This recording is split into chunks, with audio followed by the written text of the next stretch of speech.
One of the things that we had to think about in the beginning, and then I think anytime someone prepares to take on a new challenge and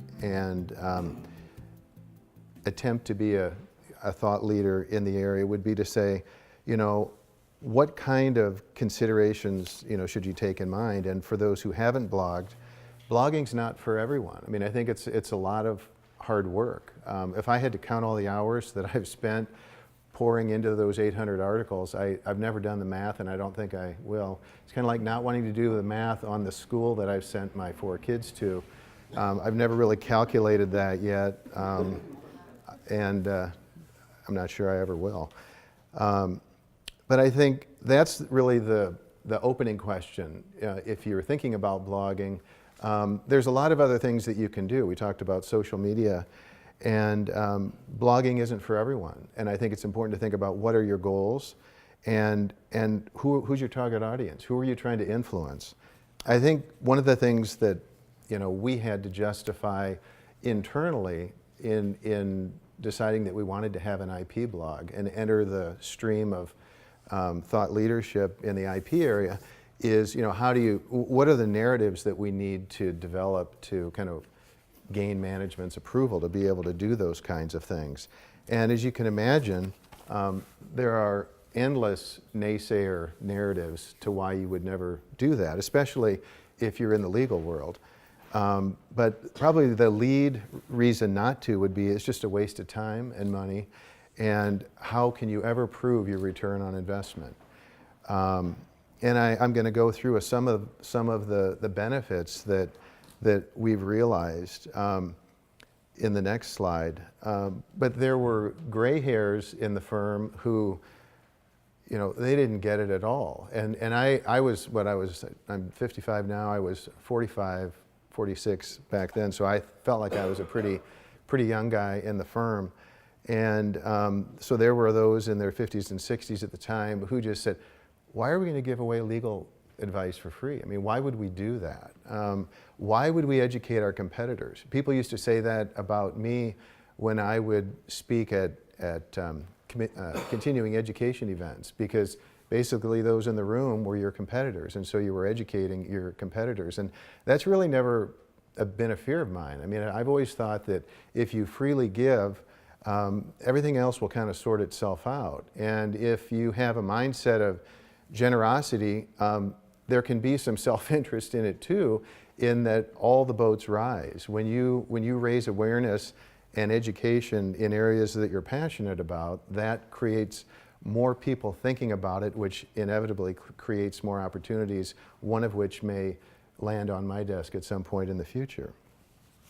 But what about traction? So in the early days before the launch, Aaron, and this was probably weeks before the launch, introduced me to another kind of PR person in town that I had lunch with, and kind of told him about the plans that we were thinking about.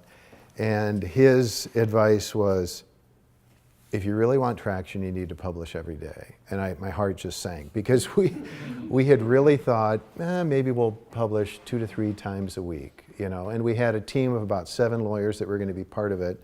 And that seemed manageable, because then it wasn't going to be overwhelmingly demanding on any one person.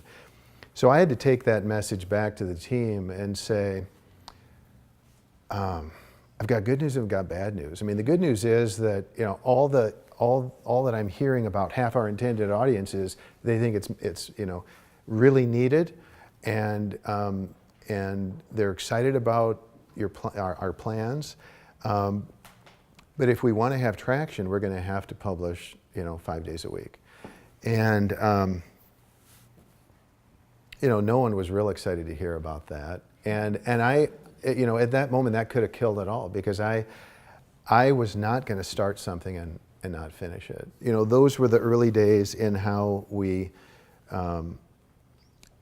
obtained, the passion and that kind of that infectious interest in doing this on a daily basis, which, for me has just kind of been more of my daily meditation, to think about a topic and to be always thinking about what the next topic is going to be that I write about.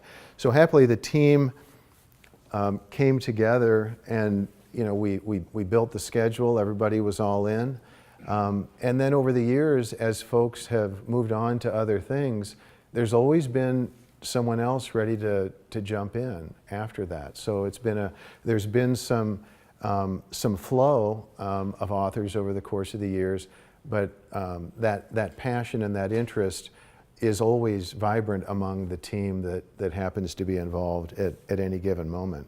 I'll share the story about Seth Godin here in a moment, because everyone, I assume, in the room knows Seth Godin, kind of New York Times best-selling author. If you had to think about anybody in our audience, marketing and on one side and lawyers on the other, I mean, Seth would probably be at the top, because he has the largest blog following in the world on the marketing side. On our 4th anniversary, he showed up and posted a comment. Had no idea that he was even following us, but he had been behind the scenes watching what we're doing, and I think I've met him a few times, and I've never asked, but I think that he believes in staying power, and I think we had to kind of get to 4 before he was going to ever reveal himself as someone who was paying any attention to us. To kind of sum up our DNA and what I think has put us in the place where we are today, I'll kind of piggyback on something that I've distilled from Seth's remarks about us. One of my team members that I mentioned joined us because he wanted to be part of what we're doing.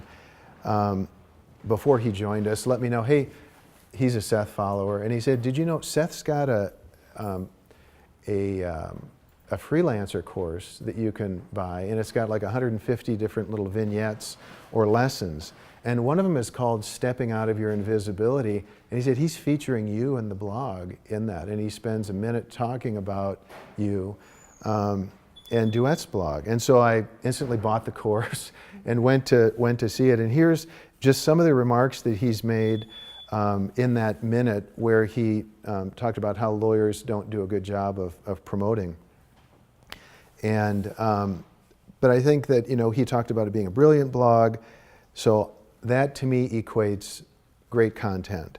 Endlessly interesting. I translate that into Seth's view that we're emotionally invested and we're passionate about what we do. He talks about it being filled with opinions. And when I contrast what most lawyers call blogs in the country, they're just reciting boring facts and holdings from cases. They're not even expressing an opinion about it. And I just think that's one of the differentiators for us. We're not afraid to take an opinion on something.